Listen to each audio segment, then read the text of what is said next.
এরা দুষ্কৃতি গাড়িতে ফিরছিল।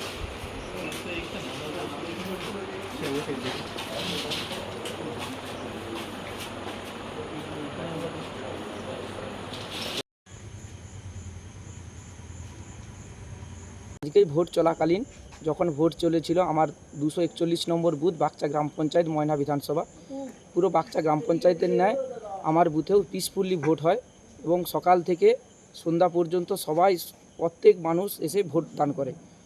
তখন কোনো সমস্যা নেই এবং ইভিএম সিল করার জন্য আমাদের অফিসাররা গেট বন্ধও করে দেয়, তখনও কোনো সমস্যা নেই। এরপর কিছু তৃণমূলের ব্যক্তি যারা সকালের 10টার আগে ভোট দিয়ে দিয়েছে, কিন্তু তারা ইচ্ছে করে ওই চত্বরে ছিলেন যাতে সমস্যা তৈরি করা যায় এবং যথারীতি ভোট শেষ হওয়ার পরে দুই দলের মধ্যে একটা বাতানুবাদ শুরু হয় এবং হাতাহাতি বা ধস্তাধস্তি চলে। সেখানে আমি কোনোরকমভাবে উপস্থিত ছিলাম না এবং আমাদের পার্টির নির্দেশ থাকে যে ইভিএম যখন বেরাবে সেই ইভিএমটাকে আমরা রেস্কিউ করে আমরা গাড়ির পিছনে যাতে আমরা যাই 2-4টে বাইক, সেখানে আমি ছিলাম এবং ইভিএমটা আমি পৌঁছাতে যাচ্ছিলাম।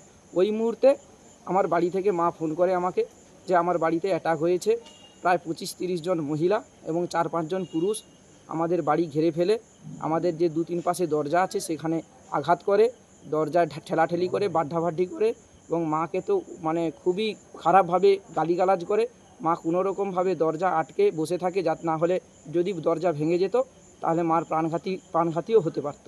এবং এই মুহূর্তে মা এমন সাফোকেশান এবং এমন ভীত হয়ে যায় যে তার শ্বাসকষ্ট শুরু হয়েছে এবং সে এই মুহূর্তে অক্সিজেন সাপোর্ট দেওয়ার মতো আমি এইমাত্র ময়নাতে যে আমাদের গড়ময়না স্বাস্থ্যকেন্দ্র সেখানে আমি ছুটে এসেছি মাকে নিয়ে।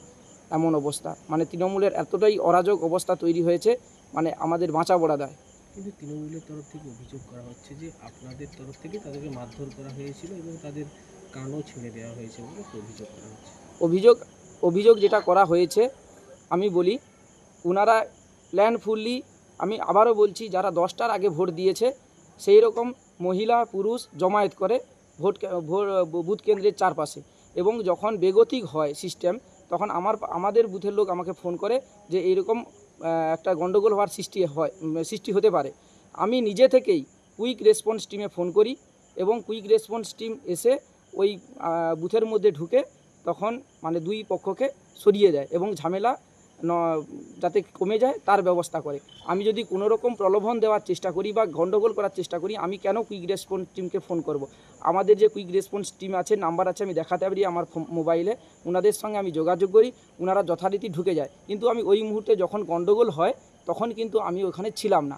আপনাদের বিরুদ্ধে কেন অভিযোগ আনা হচ্ছে? আমাদের বিরুদ্ধে কেন অভিযোগ হয়ে যাচ্ছে, আমি ভারতীয় জনতা পার্টির যুব মোর্চার জেলার সম্পাদক, আমি সামনে থেকে ভারতীয় জনতা পার্টিকে নেতৃত্ব দেই, লড়াই করি, যার জন্য তৃণমূল কংগ্রেসের উপর নেতৃত্ব তথা ওখানের কিছু ক্যাডার বাহিনী মহিলা টিমকে দিয়ে আমাকে হ্যারাস করার চেষ্টা, আমার পরিবারকে যাতে আরও কষ্ট দেওয়া যায়, যাতে চাপে রাখা যায়, তার একটা প্রচেষ্টা।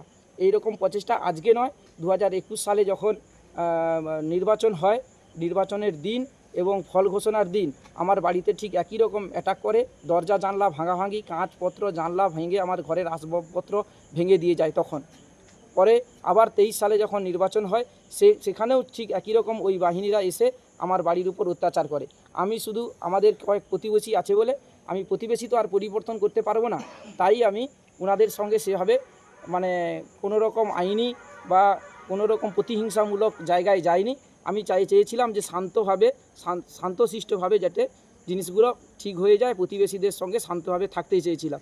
কিন্তু তৃণমূল কংগ্রেসের প্রলোভনে এবং আমার পাশে যারা আছেন, এবং আমি দায়িত্বহীন পাতায় বলতে পারি যে আমাদের তৃণমূল কংগ্রেসের একজন বড় দালাল, যিনি যুব সমাজের হাজার হাজার চাকরি বিক্রি করে কোটি কোটি টাকা তুলেছেন, অলোক মাইতি, তাই তিনার নেতৃত্বে আমার বাড়িতে এইরকম ঘটনা হয়েছে। টাকার ফুলঝুরি দেখিয়ে মহিলাদের প্রলোভনে ফেলিয়ে আমাদের বাড়িতে এইরকম অ্যাটাক করা হয়েছে। তাহলে আপনাদের উপরে কি কোনো ধস্তাধস্তি হবে? আমি ওই মুহূর্তে যেহেতু বাড়িতে ছিলাম না, ওই মুহূর্তে বাড়িতে ছিলাম না, মা আমাকে ফোন করে এবং যথেষ্ট আমি ভয় পেয়ে যাই। সঙ্গে সঙ্গে আমি আমার নেতৃত্বের সঙ্গে আলোচনা করি, কুইক রেসপন্স টিমকে ফোন করি। কুইক রেসপন্স টিম এলে আমি কুইক রেসপন্স টিমের পুলিশ অফিসারদের সঙ্গে ওইখানে ঢুকি। আমরা যখন ঢুকি পুলিশও ছিল, পুলিশের সামনেই, আমার বাড়ির সামনে প্রায় 50-60 জনের জমায়েত ছিল। পুলিশকে দেখে ওরা ছুটে পালিয়ে যায় যে যার বাড়িতে, এবং পুলিশ ওখানে গিয়ে আমাদের সমস্ত কথা রেকর্ডিং করে, আমার মার যে বয়ান সেগুলোও রেকর্ডিং করে, এবং ওনারা আমাদের আইনি সহায়তার জন্য পরামর্শ দেন যে আপনাদের কোনো যদি অভিযোগ থাকে আপনারা আইনি সহায়তায় আসুন। এবং যেহেতু আমার মায়ের শরীর মানে শ্বাসকষ্ট শুরু হয়ে যায়, সাফোকেশন তৈরি হয়, তার জন্য আমি এখানে ব্লক স্বাস্থ্যকেন্দ্রে আমি নিয়ে এসেছি মার স্বাস্থ্য পরীক্ষা করার জন্য। আপনার নাম? আমার নাম সৌমেন ধাড়া, আমি 241 নম্বর বুথের বাসিন্দা তথা ভারতীয় জনতা পার্টির জেলার যুব মোর্চার সম্পাদক। আচার্য গুরু আর্য সম্মানিত শ্রী অপূর্ব জ্যোতিষ শাস্ত্রী জ্যোতিষ ও তন্ত্র মিলনে কাজ করেন। শিক্ষা, স্বাস্থ্য, কর্মবিবাহ, দাম্পত্য, প্রেম, বাস্তু, ঘর সমস্যা ইত্যাদি সমাধান নিশ্চিত। যোগাযোগ ময়না কৃপা সিন্ধু মোড় থেকে দক্ষিণে 2 মিনিটের পথ। চেম্বার প্রত্যেক দিন সকাল 10টা এবং বিকেল 4টে থেকে। যোগাযোগের ফোন নাম্বার 9932669427। বিশেষ দ্রষ্টব্য, ঠিকুজি কুষ্টি লিখন সহ বিচার এবং হস্ত বিচার করা হয়, তাই সমস্ত ধরনের সমাধানের সত্বর যোগাযোগ করুন অপূর্ব জ্যোতিষ শাস্ত্রীর কাছে।